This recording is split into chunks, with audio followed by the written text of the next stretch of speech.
Hey, this is Sarah from Embolden Adventures, and I'm in Cusco right now, Cusco, Peru.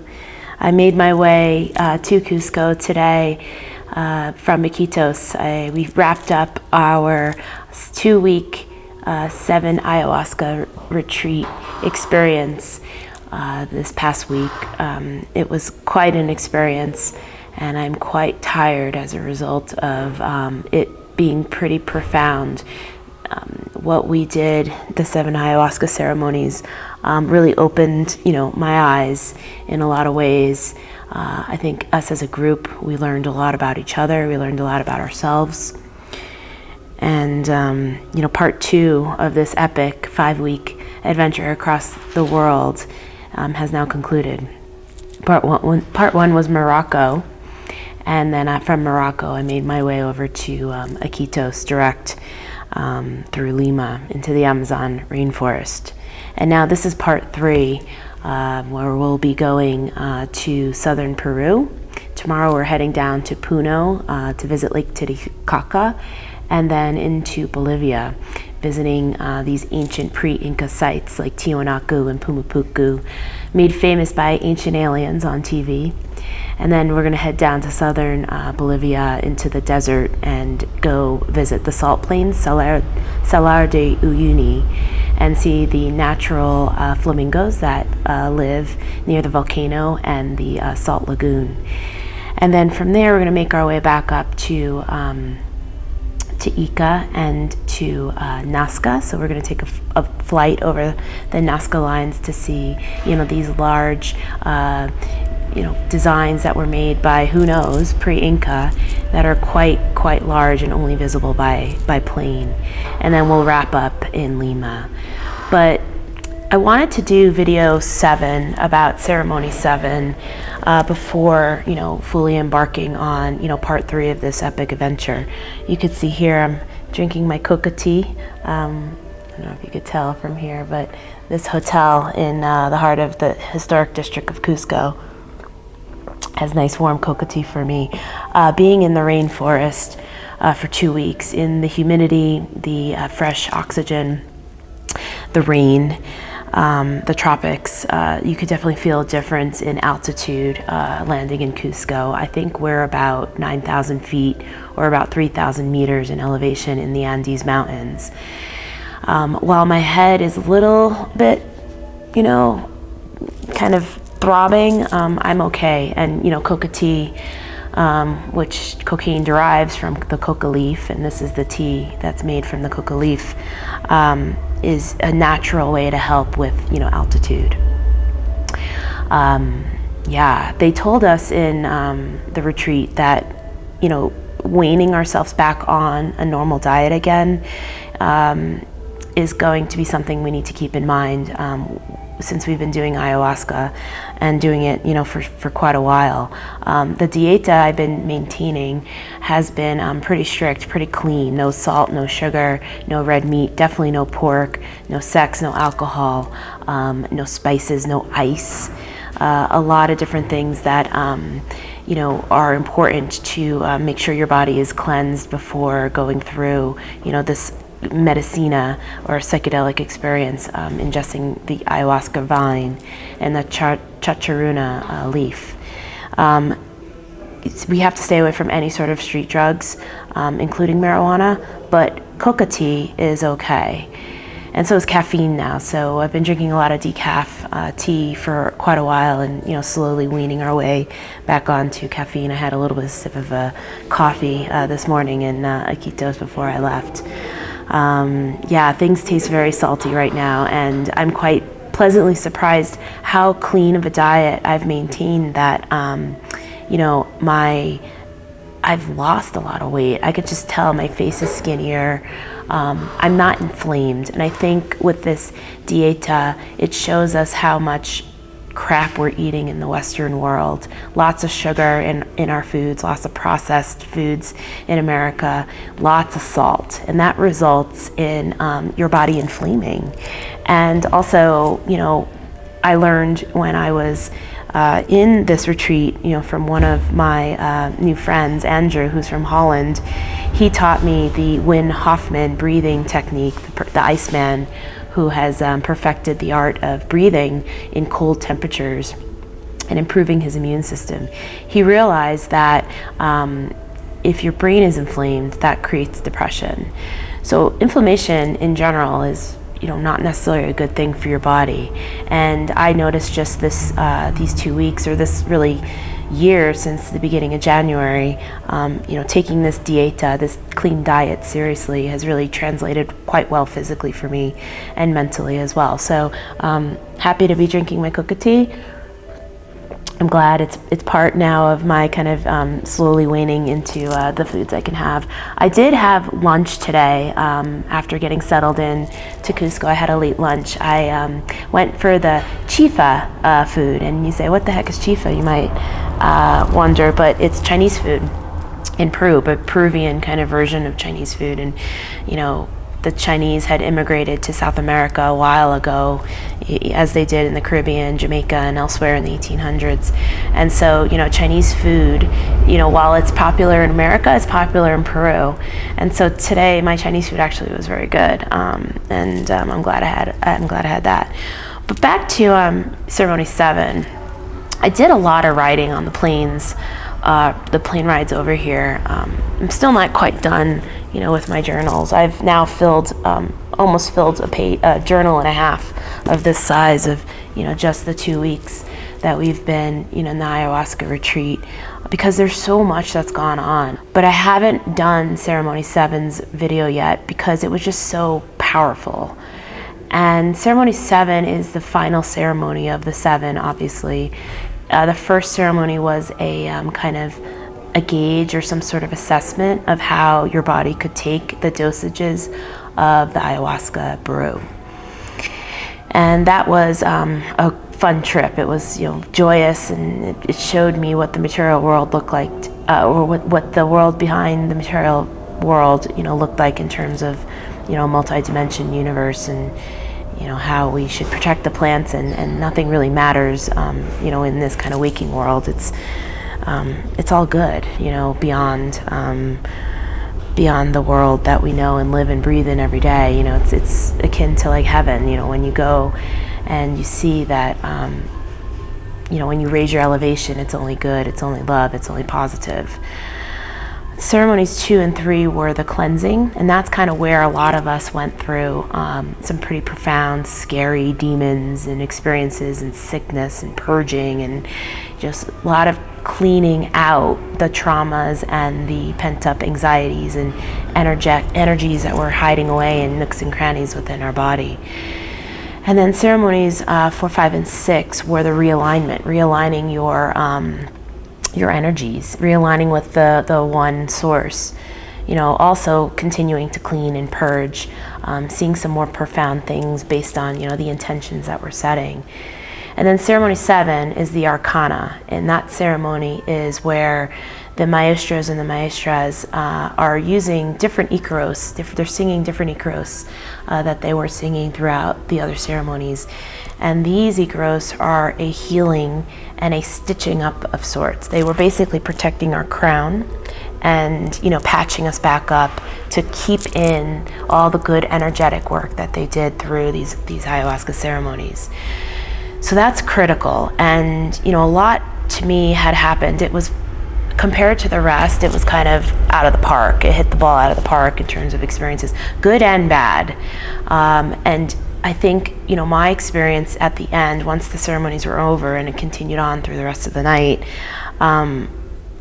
got even worse, and to an extent terrifying. Those at the retreat also had terrifying experiences. I mean, this isn't something we can take lightly. And my disclaimer throughout these videos have been that, you shouldn't just casually do ayahuasca. You shouldn't take this, buy it somewhere, from Peru or wherever, in Brooklyn or somewhere in New York, and just kind of casually do it, or not do it with the proper supervision, or with the proper icaros, or with the maestras, or the setting that is the Amazon rainforest, or some sort of natural nature setting. I think all of it combined along with the group that we had, the therapists, and the group sessions, I think was a very important way to experience this this healing. Yeah. So those that were in the group, here and there throughout these ceremonies were having terrifying experiences. And I was like, well, what does terrifying mean? Because I had my demon, but, I didn't think that was that bad. But also, it was a sense of like losing the ego and being nervous that, we were essentially quote unquote dying and then, reborn. Almost like a near-death experience. And from those, when you have, near-death experiences, you kind of become very grateful for living, and you have a very new perspective on life. And that's kind of what these ceremonies are intended to do in certain respects, is to really kind of help you heal. For me, the terrifying experience had happened at the end, as I mentioned, and I'll kind of jump to the end and kind of reverse backwards. It felt like I was going mentally insane. That's really what it was. It felt like I was paranoid. It felt like I was losing my mind. It felt like I was having a nervous breakdown. And it felt like it was so awful. My brain was just racing, and in a panic state for a little bit, that I felt they may have done something with the ceremonies and may have messed up and didn't properly, deliver the ikros. Or they did it like half-assed, or they, opened some sort of lid and then never closed me back up. And the way I was feeling in that 7th ceremony was so nerve-wracking that I thought I was going to be this way forever. And they were going to throw me in a mental institution when I got back to New York, or, put me in jail, or the CIA was after me, all these conspiracy theories. And luckily, I had help. I had the door angels that, during these evening ceremonies are helping you go to the bathroom, helping you around, move yourself around in the dark. And mind you, these ceremonies were over, so everyone pretty much had left the Maloka at this point, but my brain didn't know that. It felt as if everybody was still there. And luckily, the door angel that he was, Dennis, came over and tapped me on my shoulder and helped me. He gave me a massive hug. Well, I asked for it. I hugged it out, knowing that I needed help and I needed someone to make sure that I was okay. Also later, when I was, I went to the bathroom, I purged, I felt like I was kind of coming out of it a little bit. I still felt lost. I still felt like I didn't know what to do, and I was very confused. And I was pacing around the Maloka, looking for help and saying, I'm not sure what to do, and apologizing, feeling as if I scared people, and I'm not a scary person. And luckily Michelle came over and, hugged me and kind of calmed me down and made me kind of lay down on her lap and helped me kind of talk it through and told me, you know what, you're not going crazy. This is it. This is how you break down. This is part of the ceremony that they don't talk about. You're sleep deprived, you're food deprived, you're off-grid, out of pocket, out of touch with society for 2 full weeks. You have no internet, you have no contact with the outside world. You essentially just have each other, you have the Maestros, you have the Amazon, you have these psychedelic experiences that really are unexplainable and confusing. There are ups, there's downs, and I think there's a point where everybody reaches, which is the breaking point. And it's very important to have those people to care for you, the facilitators and others, to help you through the difficult kind of process. And that's what they say. It's like, magic takes guts. That was my mantra that I was bringing from my yoga studio in New York, Laughing Lotus. Dana Trixie Flynn is my yoga teacher, and she uses that saying a lot. Magic takes guts. And the idea of surrendering to this experience, letting go and getting through this experience, this gauntlet, so to speak, is, that's where these balls come in. This is where the courage really comes in. This is why ayahuasca can be scary. And I'm quite proud of myself because of how strong I showed myself, despite feeling really, manic at one point. I think the ayahuasca is still working. I'm supposed to be protecting my crown for 3 days. That's what the Maestros and the Maestras believe.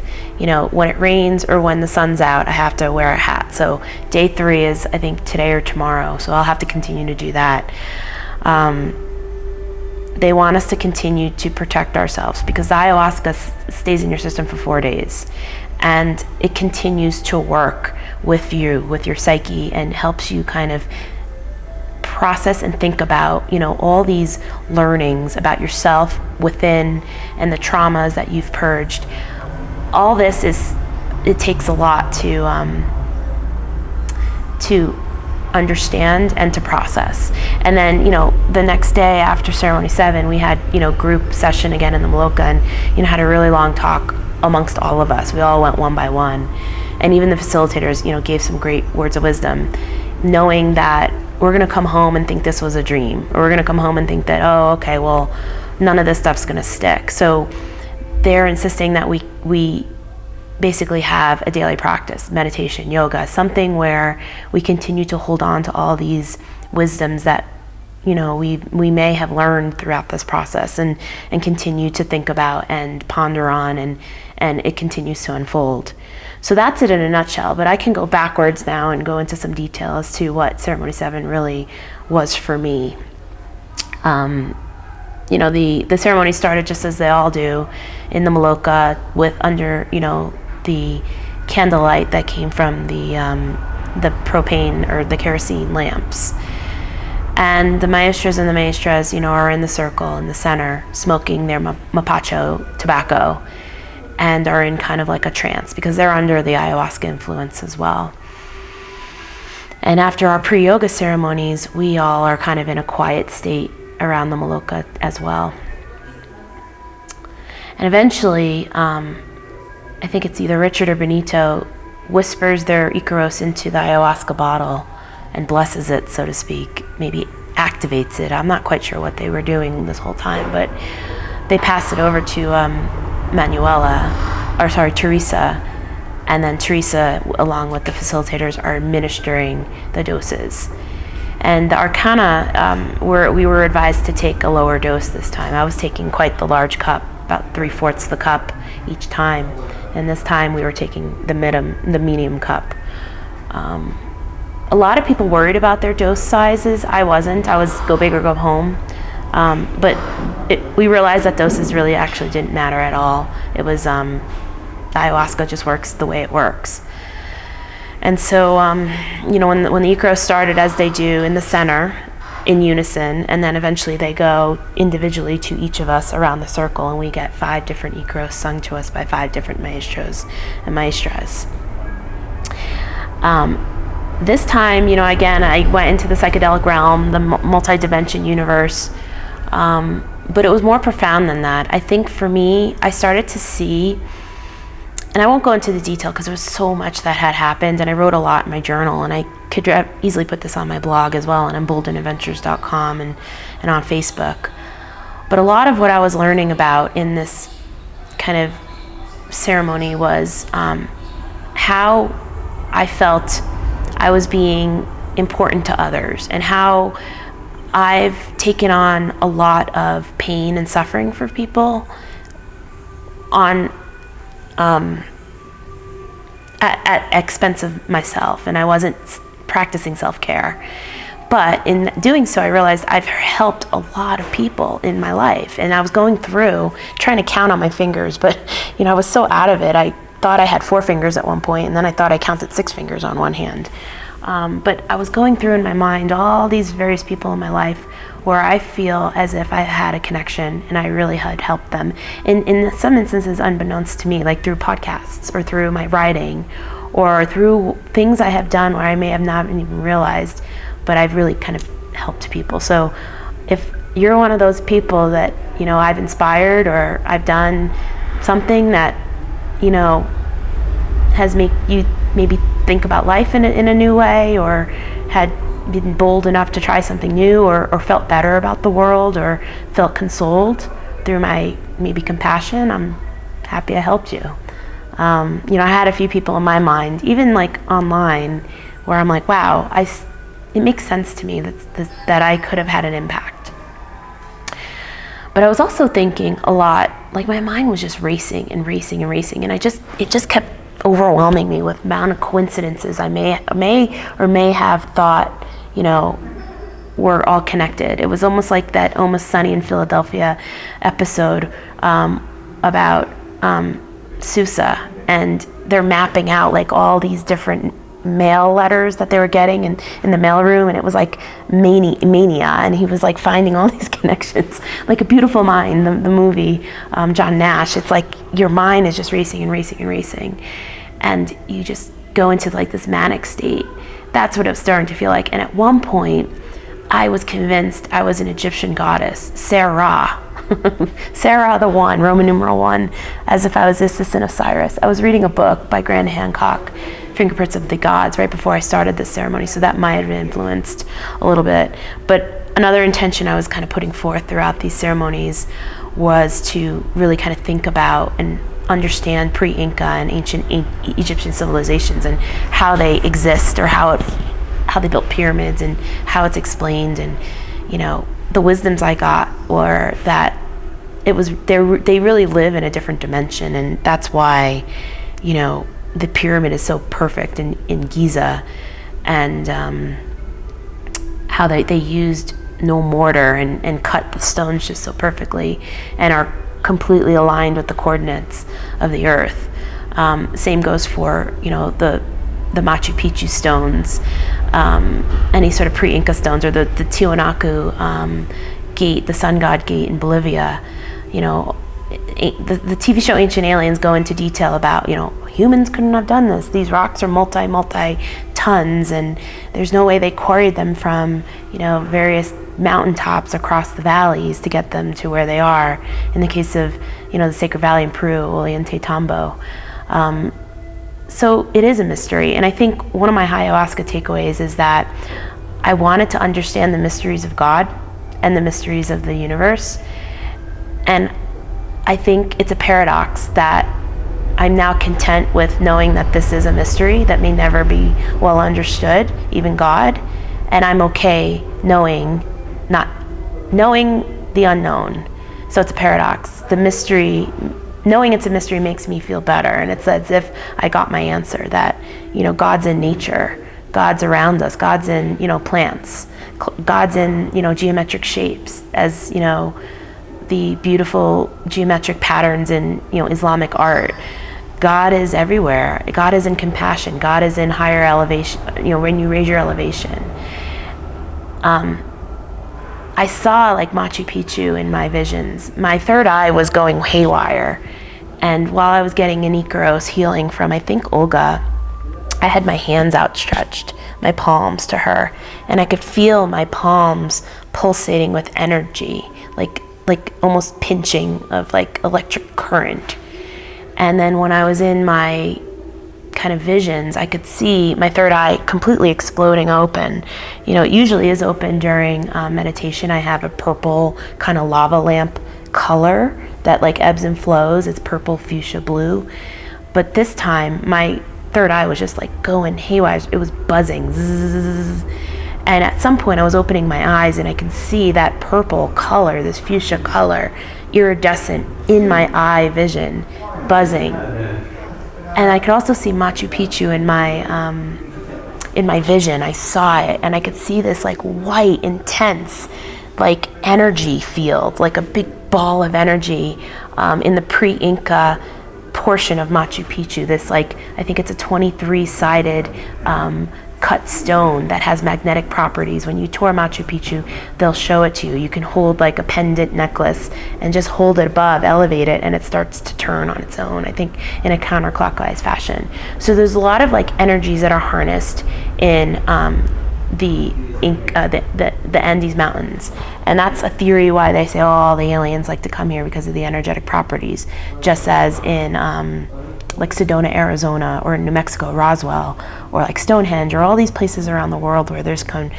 real strong energetic fields.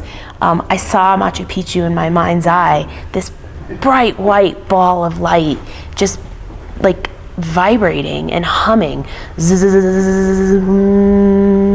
and it was so strong and so like just powerful powerful, and it was so hard to look at. It was stronger than the white light of a sun. And so that's some of the kind of visions I was getting in Ceremony 7. It was more like, you know, ancient Egypt, powers, you know, telepathy, energy work. It was getting scary too, and that's where I was like, oh no, they opened a can of worms and they can't close it now, and I'm going home, you know, mentally unstable. That's where the fear really came. But during these visions as well, you know, I saw a lot of rock stars. I saw those that died by suicide, like Kurt Cobain and Chris Cornell and Chester Bennington from Linkin Park, who was also in Stone Temple Pilots. I saw Scott Weiland, who passed because of drugs. I saw Courtney Love, even though she's still alive. I saw her in my visions. I relived, you know, when Kurt Cobain died, when I found out about that. Like, I could feel like just sadness and profound, you know, despair, and I could empathize with it. I could feel like the Metallica band, you know, in their, you know, their song One that they had, I think it was Ride the Lightning was the album, or the Black Album, one or the other, is a very, very deep song. It's about your own personal hell within your body. I think this person that they sing about was shell-shocked from a war. Maybe it was World War I or II, and, you know, they are living their own prison, like a post-traumatic stress disorder experience that was just so unbearable, and it's within. And that's kind of what, you know, this was feeling like. Like I was stuck in my own mind and I couldn't get out, and I was stuck, and it was scary. And I could feel like the pain of James Hetfield. You know, his lyrics are so profoundly sad in a lot of ways. They're beautiful. The music's beautiful. I think they're masters in as musicians, as song lyricists. And if you are a fan of Metallica, I think you get it. But those that aren't or don't know Metallica very well, I'd encourage you to read some of their lyrics sometime. It's quite interesting. It's quite brilliant, actually, and I think they're just incredible musicians. But like, I could feel myself shaking at this point. You know, Adam, our facilitator, told us that trauma is shooken out in the body by animals after, you know, a flight or fight response. And in the case of a lion and a gazelle shakes after it's, you know, been it stopped, you know, it got free from the lion. It shakes it out, and they're fine. They purge out the trauma. Humans don't do that. And so one of the kind of eye-opening things that happened to me was I kept shaking. I kept shaking, and breathing out, exhaling, shaking, exhaling. It felt like I was having an epileptic seizure for hours, and it didn't stop. Shaking. And my leg was shaking to the beat of Metallica. I could see myself on stage to the bass of Robert Trujillo's, you know, bass guitar. And I was shake. And I was shaking out my traumas.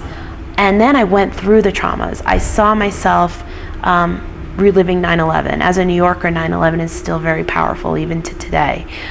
I remembered experiencing the despair, the sadness of 9/11.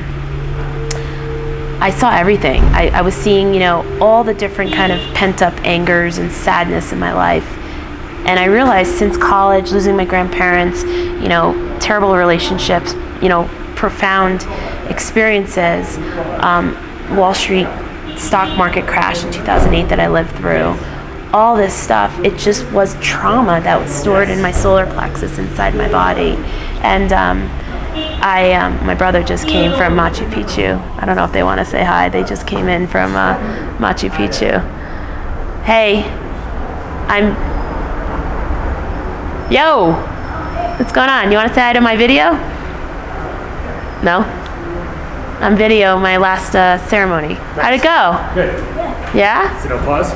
No, it's not on pause. You wanna pop in and say, like, wave to the camera? It's gonna be on YouTube. YouTube. This is part 3 starting. Peru's awesome. You gotta come visit.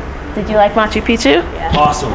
Machu Picchu is great. Yeah. Why don't you do it? Better. What? Machu Picchu's better. Machu Picchu. You guys climbed this just today, right? Yeah. It was a tough trek. It was a little wet, but we got up there. We took our time, very slow, hour and a half up, and what, about 45 minutes down? Not bad at all, not scary. They added more handrails. Oh, really? More handrails this versus time? last time. So On Machu Picchu? Not scared at all. Cool. All right. Well, I'll be up there in a minute.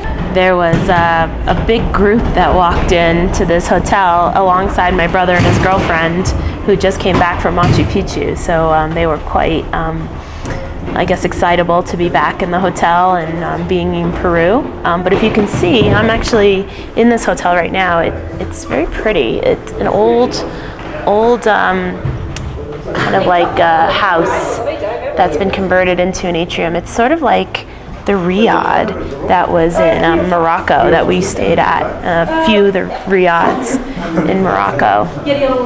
It's just a very pretty place. So here I am in the heart of Cusco, as I mentioned, beginning part 3 of this amazing epic adventure through Peru, Bolivia, and starting off in Morocco, and now kind of summing up my final ceremony 7 in the Amazon rainforest doing ayahuasca. You can see I'm wearing a necklace that I bought at the shaman market at the end.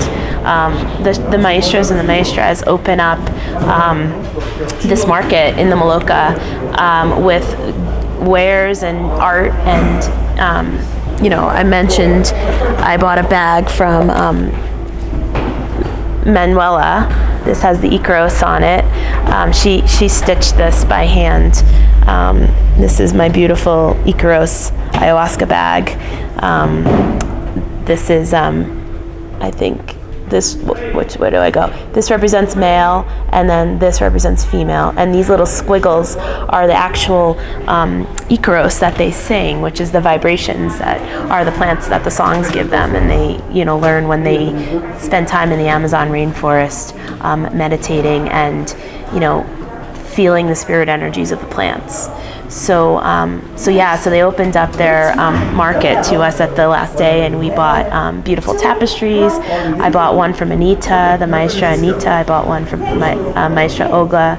I bought this necklace from Richard, Maestro Richard. His wife actually made this by hand. It's all beads, and it matches the beautiful flowers behind me in this atrium, the hotel. So sorry for the delay. We're back. I'm glad you got to see Devin and Joanne come in from their 3-day trek into Machu Picchu, and then this morning they climbed Huayna Picchu, which is that green dome that's in the beautiful photos of Machu Picchu.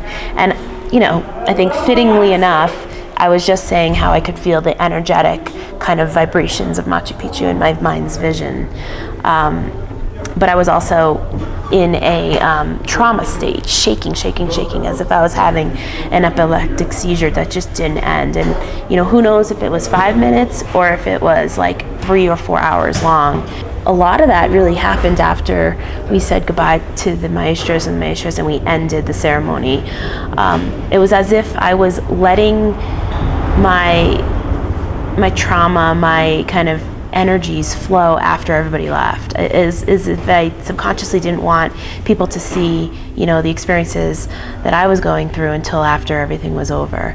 So I shook it out, like just nonstop, shake, breathing, deep breathing, and then going through, visions of my childhood, as if it was a reel of my life. Going through elementary school, realizing that Matt Tobin gave me chickenpox in first grade. Hearing songs like Jump from Van Halen. I could see David Lee Roth, and I could see myself as a Spartan skipper doing jump rope in kindergarten to Van Halen's Jump back in the 80s. I saw myself in elementary school, in middle school, in high school. I saw myself just in many different situations, but trying to make sense and trying to just like shake out trauma. As I mentioned, Wall Street collapsing, 9/11, all these kind of pains in the world, and then, feeling as if I was being paranoid, like the CIA is after us, and the CIA is in the Amazon jungle looking to eradicate ayahuasca, and the CIA is preventing us, we humans, from, you know, consuming marijuana and cocaine and all these plant medicines that you can find in the rainforest, because they're trying to, you know, mind control us and feel as if they don't want us to unleash our minds through, you know, plant healing. And that may be true. I mean, we saw what happened during the Nixon era and, you know, the hippie revolution and, you know, banning drugs like marijuana in particular. You know, people self-medicating through crack cocaine is maybe the many kind of traumas that have been, you know, passed down through generations. And, you know, unfortunately, it's just a chemical derivative of a plant medicine that is cocaine, you know, Coca Tea, right?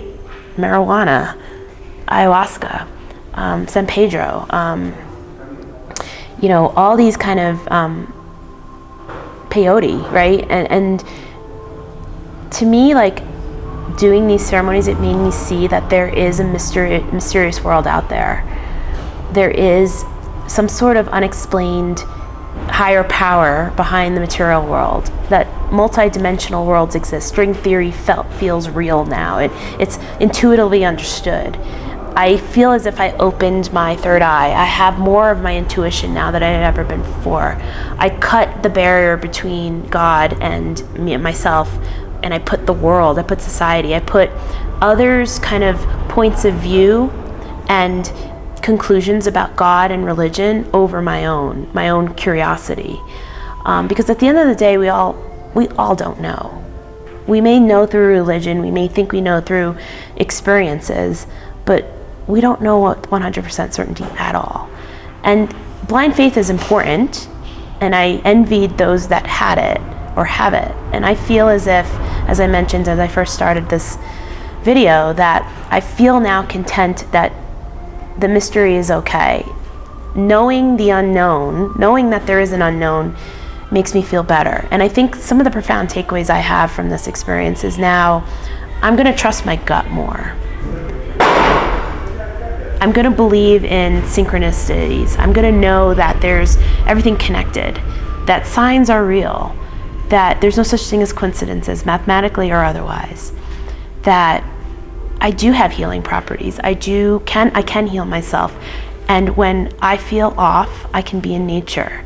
When I can immerse myself in the silence of nature, when I can immerse myself through meditation, when I can have my daily practice every day and really kind of tune out the outside world for a little bit every day and know that I can truly rely on me and my intuition and because we were told, someone mentioned in ceremony that, or in between ceremony, that we shouldn't think with our brains, but we should think with our being. We should think with our body and feel out situations, feel out conflict, feel through decision making rather than sometimes relying on your brain logically. Because this sixth sense is opening up. It's 2020. It's opening up within all of us. And if we can clear out these energy blockages, if we can clear out our traumas, and clearly I've done my trauma clearing in a very unconventional, very kind of, scary way. But now that things have settled and I feel my body coming back, I'm more regulated with my bowel movements. I mean, let's be honest, there's purging going on every direction. I'm regulated with my diet. I'm more kind of rebalanced being in nature for 2 weeks off grid. This solar plexus no longer feels anxious for the first time in my life. I feel lighter. I feel happier. I feel calm. I saw myself in situations when we were back in Iquitos, even getting lunch with the group, not feeling impatient anymore, and catching myself and seeing how I would have reacted in situations like, where's our food? We're waiting for our food. What's going on? What's taking so long?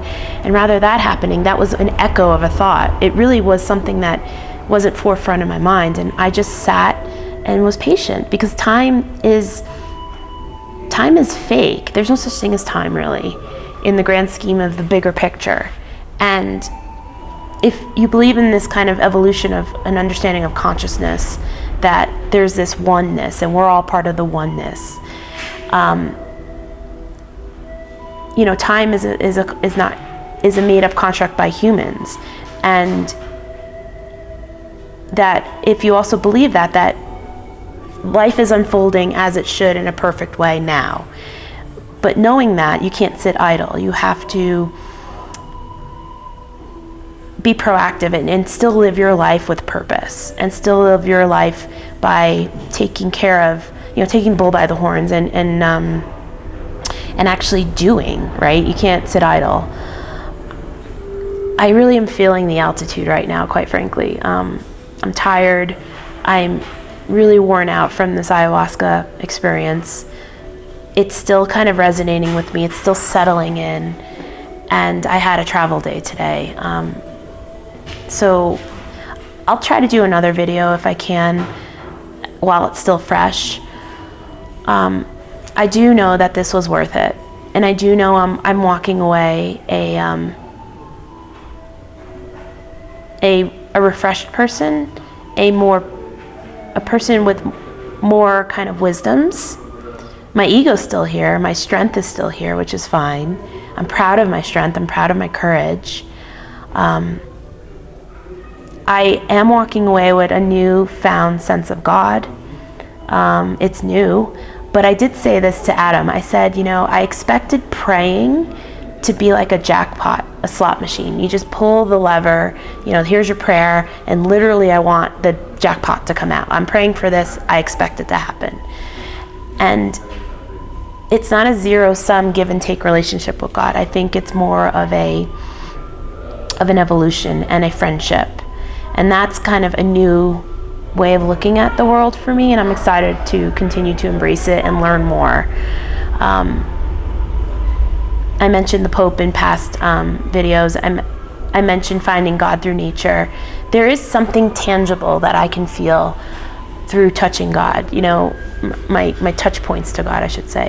It happened through the manta ray when I was scuba diving in the Maldives. I saw a manta ray circling above me in one of my early dive trips at a cleaning station. It was getting cleaned by these cleaner fish. All parasites get picked off, and it's like a symbiotic reciprocity relationship. Reciprocity is a very strong belief system by the Shipibo people in the Amazon. It's about giving and taking. It's a mutually beneficial relationship. And in the case of a manta ray with the cleaner fish, the manta ray comes from the depths of the ocean, is into the shallows at the coral reefs, circles around, and these fish come and pick off parasites, and the manta ray's feeding the fish, the manta ray's free of parasites. And as I was, holding onto a rock, trying to, stay balanced in the current, I saw the eye of a manta ray, and it was the size of a cow's eye. And I looked at it, and I was so wowed, and I smiled at the manta ray through my mask, and my eye crinkled. And the manta ray returned the smile in the sense it crinkled its eye. And in that moment, I could feel like a zing, a warm glow in me. And right then and there, I knew I saw God. God was in the eye of a manta ray for me. I felt God when I saw the Pope on Fifth Avenue in New York City 3 years ago. I could feel God in nature. I feel God when the birds tweet and, the bugs are buzzing and butterflies are flying and the sun shines on your face. I could feel God when I'm meditating and elevating my energy, lifting my vibration. As I spoke about before, the lower frequencies, lower vibrations, hate, anger, impatience, jealousy, all that, belongs down here. It belongs in this three-dimensional world. And what I saw in my visions when I was in that multi-dimension oneness, that universe, this psychedelic trip, if you will, there's no room for that. It all rises up. And therefore, by default, love is the highest power. Love is light, and love is the highest frequency. And therefore, the most powerful being of all is God, a creator, and a consciousness that pretty much thought up me and you. It thought up planes, it thought up trains, it thought up automobiles, it thought up this camcorder. It thought up my body. It's a conscious expression of the one consciousness, and that vibration is such a high level that only love really can be there. And therefore, that was my conclusion. I think there is such a thing as God. And I think, and what I want to do is, I was getting interviewed by Adam because he's doing this research project for the Imperial College of London, Dr. Robin Cahart-Harris, on psychedelics. And this whole time I've been filling out questionnaires every ceremony. And I sat down for an interview with Adam yesterday in the hotel in Iquitos. And I said to him, listen, I'm still not 100% convinced, but I don't think I'll ever be convinced. It's like when you do, again, to these equations that I talked about in earlier episodes, I saw God in a discounted cash flow model, and it's the limit to infinity. When you do these like mathematical equations, you do summations, and every kind of step of the sum of a formula is another kind of number. So you could sum it to infinity, and it reaches a limit to infinity. It will never hit a finite number. And if you don't understand math in this respect, I apologize. I'm a little tired to explain this. But those that do get math, when you do the limit to infinity, you can never actually get to infinity. You never reach that kind of number. It's always going on and on and on. It feels like that with my first initial intent on coming to do this ayahuasca ceremony is I wanted certainty about God. And I wanted certainty about like ancient aliens and, pre-Incas and the Egyptians and all that. And I'm walking away saying, I'm not 100% sure, but I'm 99%, and there's that 1%. So I think what I'm going to do is I'm going to do a pro and cons list. And this is what I was kind of talking through with Adam. There's a few things on the pro side where I'm like, no doubt in my mind, this is a divine spirit, the ayahuasca vine. No doubt in my mind that this is real. No doubt in my mind that I'm changed and this was a profound experience for these reasons. But then there's also the cons. I doubt it. Here are the reasons why I doubt it. Because we're setting intentions. It's as if, I already kind of self-fulfilled my prophecy about the intention, right? Kind of feels like a con artist when, those that don't believe in psychics, that they're, scamming you and they're kind of reading your reactions and kind of tricking you, right? So I thought like setting the intentions and thinking about intentions and then having the intention come true, that felt a little bit woo-woo to me, as they say, with this new age stuff that people debunk. So that's a con. I think the con is like, when you have a dream and, I dreamt about doing this. Well, I did it that day, like I was at school and then I had a dream about school. It's like, okay, well, your brain is processing, the day that you had. It's the subconscious rising up to the conscious. That's kind of explainable, I think, from just science. So those are the cons where I'm like, well, I can argue this is kind of bullshit.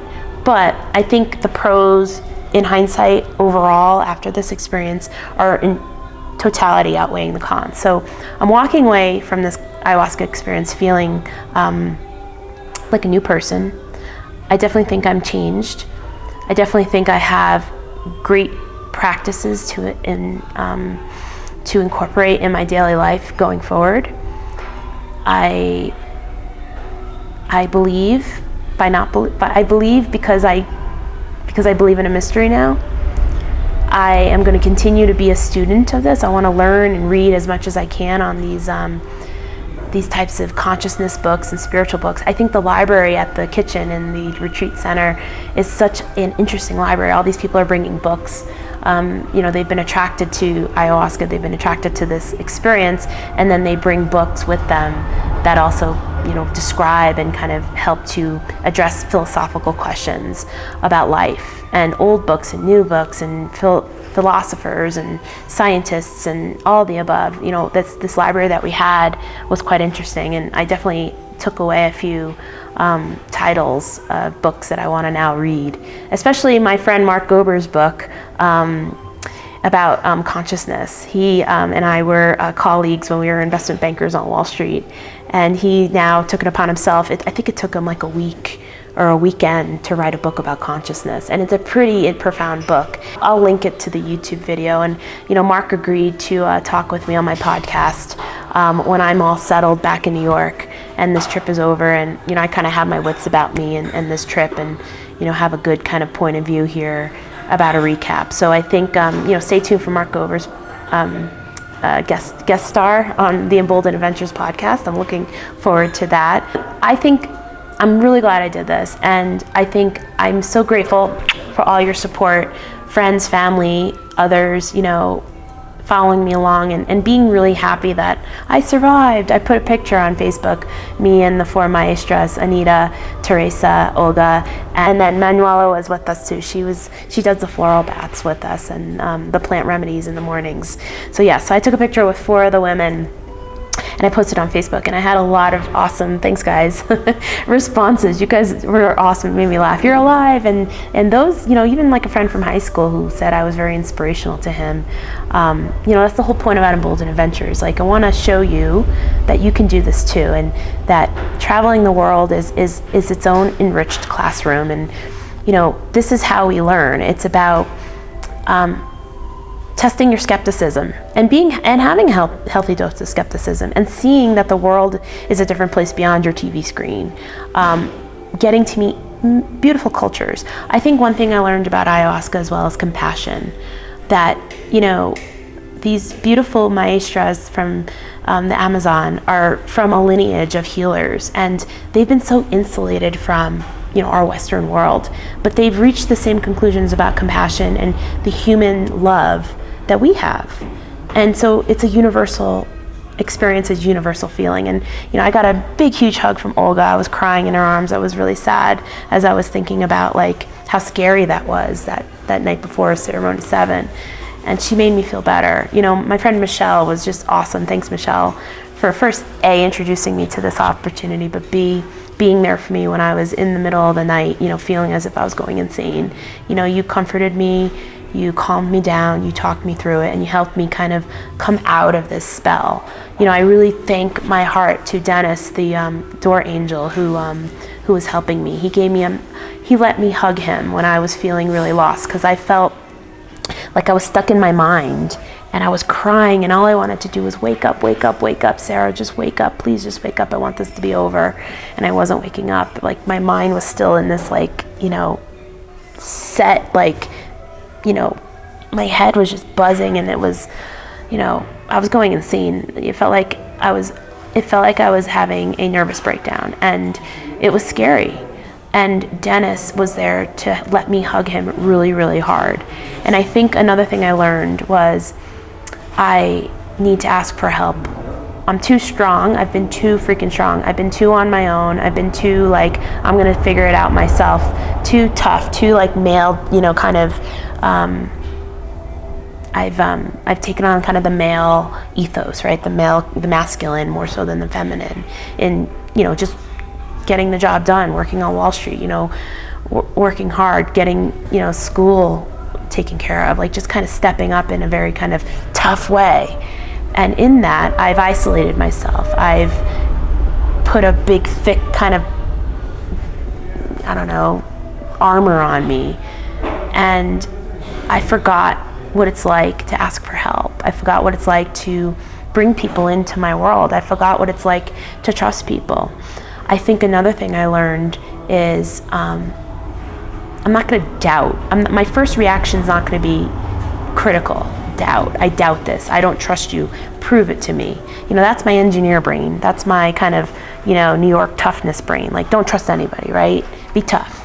But I learned that sometimes doubt is not healthy, and sometimes being open-minded and surrendering and listening more so than talking is very, very important. So asking for help, no doubting, listening, hearing people, really hearing people and hearing their point of view, and giving people a forum to speak, and giving people an opportunity to, truly hear them out and not judge and not project any sort of kind of issues onto them. Just seeing people for who they are in a very pure kind of state. I think working in the group, being comforting kind of souls for one another in this retreat center during pretty tough times. Some people had some pretty tough stuff in their life, and good for them. They were brave enough to work through it as well. I think all of us walk away from this feeling more empowered and feeling lighter. I feel lighter. I feel better. I feel happy. I wasn't even like nervous in a plane on the way here. Like when the plane hit some turbulence, it didn't have that pit of my stomach feeling like you get on a roller coaster. I felt calm and content. Like I can handle this. I can handle anything, no matter what. And I have a clear mind to really like properly process, not just with my mind, but with my essence, my sense, my sixth sense, my intuition. All that is going to be mission critical. Great, wonderful tools that I've learned and relearned going forward. So thank you. I did this retreat with Temple of the Way of Light. Thank you, Sam and Adam and Juliana as facilitators. Thank you, Benito, Richard, Anita, Manuela, Teresa, Olga, especially Olga, my favorite Olga. Thank you guys.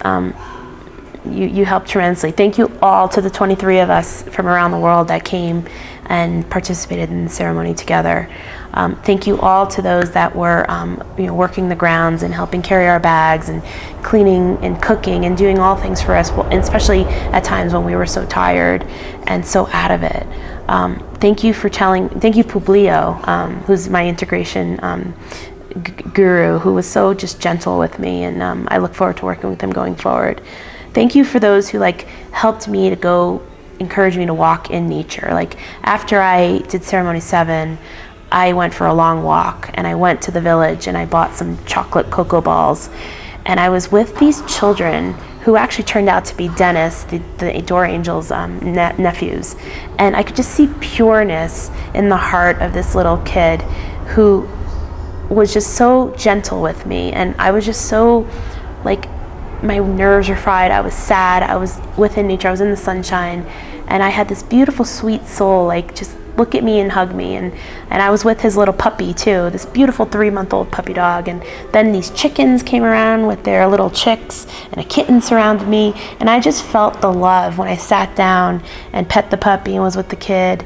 And all these animals came around me and just kind of sat by me. And the sun was shining in my face and butterflies were flying, and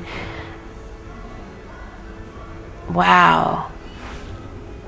You can't hear it, but here's a sign. I just got goosebumps. Hotel California is playing. The last night when we said goodbye, we had dinner with the Maestros, and we did an art and music moment with the Maestros to thank them. And some of us did interpretive dance, Michelle. Some of us read poems. I sang the Madonna song, Like a Prayer. And then afterwards, we all kind of sat around the dinner table, a few of us, and playing the guitar and singing. And that's the other thing I noticed, is I have a really great singing voice, and I'm not scared now to sing in front of people. So I was doing a lot of singing. And one of the songs we were all singing was Hotel California. And it's interesting because it just came on now. See, it's a sign. These signs are real. There's no coincidences. That's definitely one thing I learned. So yeah, so in conclusion, it's a very long conclusion.